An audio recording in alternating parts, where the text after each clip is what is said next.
जय माता दी दोस्तों, आप सभी का स्वागत है हमारे YouTube चैनल पर। दोस्तों, होली का पर्व खुशियों का पर्व कहा जाता है और ऐसा ही कुछ कुंभ राशि के लोगों के साथ भी होने वाला है। इस होली के पर्व के बाद कुंभ राशि के लोगों के जीवन में बहुत बड़े बदलाव होने वाले हैं, क्योंकि जब भी कोई ग्रह राशि बदलता है तो वो अपना प्रभाव देता है। सभी 12 राशियों पर अपने अपने किस भाव में वो राशि बदलेगा उसके हिसाब से प्रभाव देता है। और अब एक ऐसा संयोग बनेगा कि होली के बाद कुंभ राशि के लोगों के जीवन में खूब सारा लाभ होगा, हर तरह की सुख सुविधा होगी, लग्जरी चीजें होंगी। तो ऐसा कौन सा ग्रह है जो राशि बदलेगा और किस तरह के वो आपको लाभ देगा और होली के बाद किस तरह के प्रभाव आपको देखने को मिलेंगे, ये सब कुछ हम इस वीडियो में विस्तार से जानेंगे। इसीलिए वीडियो को लास्ट तक जरूर देखें। चैनल पर पहली बार आए हैं तो सब्सक्राइब भी कर लें और जुड़ जाएं हमारे चैनल के साथ। यहाँ आपको समय समय पर सभी जानकारियाँ मिलती रहती हैं। तो इस वीडियो में हम बात कर रहे हैं शुक्र के बारे में। शुक्र अभी आपके द्वितीय भाव में विराजमान है, जो कि धन का भाव है, और एक बहुत ही सुंदर युति शुक्र जो है वो गुरु के साथ बना रहे हैं। गुरु और शुक्र का जो एक साथ मेल था, ये आपके लिए बड़ा ही शुभ रहा, आपके कामकाज के लिए। लेकिन अब 12 मार्च को, होली के बाद 12 मार्च को शुक्र का राशि परिवर्तन हो जाएगा। ये आपके द्वितीय भाव से निकल जाएंगे और आपके तृतीय भाव में प्रवेश कर जाएंगे। तृतीय भाव जहां राहु विराजमान है, यानी मंगल की राशि मेष राशि में शुक्र का परिवर्तन हो जाएगा और राहु के साथ शुक्र की युति हो जाएगी। अब शुक्र और राहु मेष राशि, जो राशि चक्र की पहली राशि है, यहां विराजमान हो जाएंगे। मेष राशि पर मंगल का अधिपत्य है, यानी ये मंगल की राशि है जो कि बहादुरी को दिखाती है। अब ये आप इस चीज को तो ये आप देखें कि शुक्र जो है मेष राशि में बैठकर एक दूसरे के बिल्कुल विपरीत स्थिति में होंगे, लेकिन फिर भी यहाँ इनका जो लाभ होगा वो बहुत ही ज्यादा प्रभावशाली भी रहेगा। कुंभ राशि के लोगों के लिए खास तौर से ये प्रभाव बहुत ही ज्यादा उत्तम होने वाला है।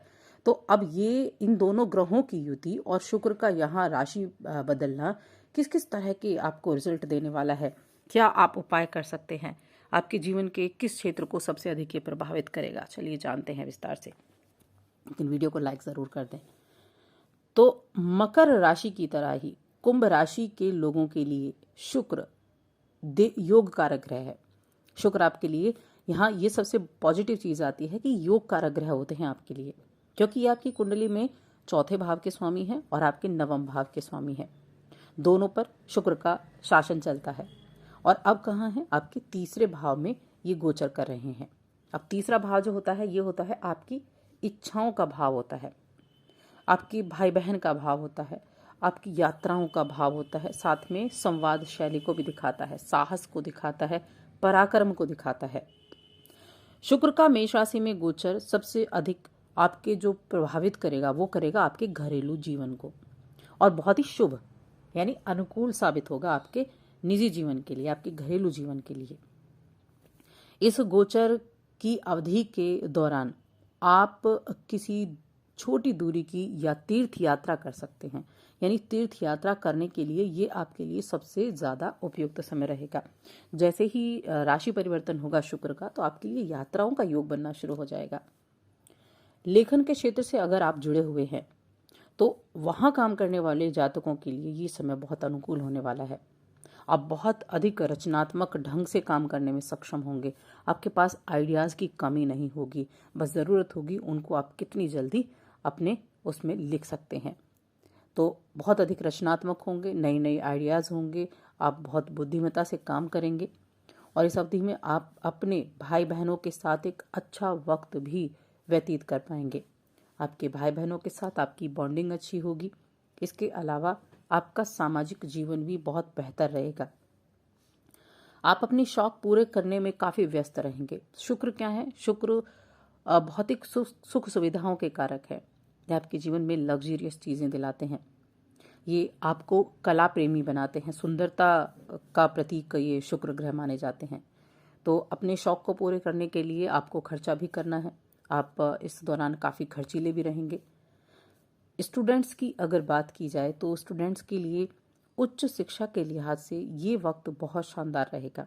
अगर आप उच्च शिक्षा प्राप्त करने बाहर कहीं जाना चाहते हैं, विदेश आप जाना चाहते हैं और आप प्रयास भी कर रहे हैं, तो अब उन प्रयासों का लाभ मिलने का समय आ गया है। तीसरे भाव से शुक्र की जो दृष्टि है आपकी कुंडली के नवम भाव पर रहेगी, और नवम भाव के स्वामी खुद शुक्रदेव भी हैं, जो कि भाग्य का भाव है और साथ में धर्म का भाव है। तो ये शुक्र की जो दृष्टि है ये दिलाएगी कि आपको अपने गुरु और अपने पिता इनका भरपूर समर्थन मिलेगा। जहां भी आपको इनकी आवश्यकता होगी आपको वहां उनका समर्थन प्राप्त होगा और उनके सहयोग से आप आगे बढ़ पाएंगे। मेष राशि में शुक्र का गोचर आपका झुकाव आध्यात्मिक कार्यों की तरफ भी करेगा। राहु वहां विराजमान है, राहु के साथ शुक्र की युति भी हो रही है और राहु शनि के ही छाया ग्रह भी हैं।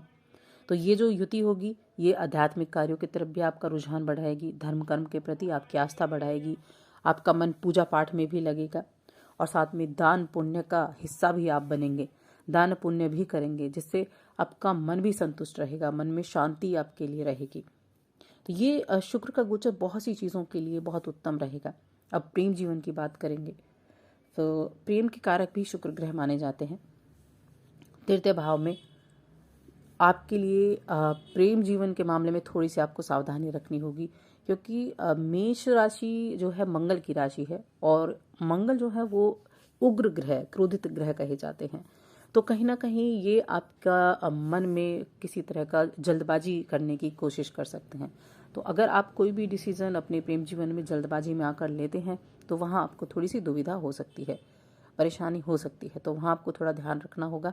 और साथ में एक चीज़ का और ध्यान रखना है, कोई भी आप काम करते हैं वहाँ कोई भी डिसीजन आपको जल्दबाजी में नहीं लेना है, क्योंकि मंगल का काम है आपके लिए जल्दबाजी में इच्छाओं को पूरा करने का डिसीजन लेना। तो इच्छाओं को पूरा करें, उन पर आप काम भी करें, लेकिन जल्दबाजी में कोई कार्य ना करें। इन चीज़ों का आपको खास तौर से ध्यान रखना होगा।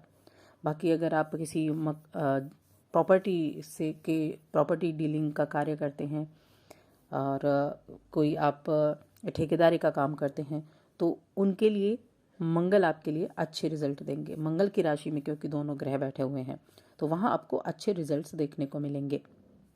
उपाय आप ज़रूर करें, शुक्र के उपाय करना आपके लिए लाभदायक रहेगा। उसके लिए आप शुक्रवार को व्रत कर सकते हैं या फिर माता वैभव लक्ष्मी की पूजा कर सकते हैं।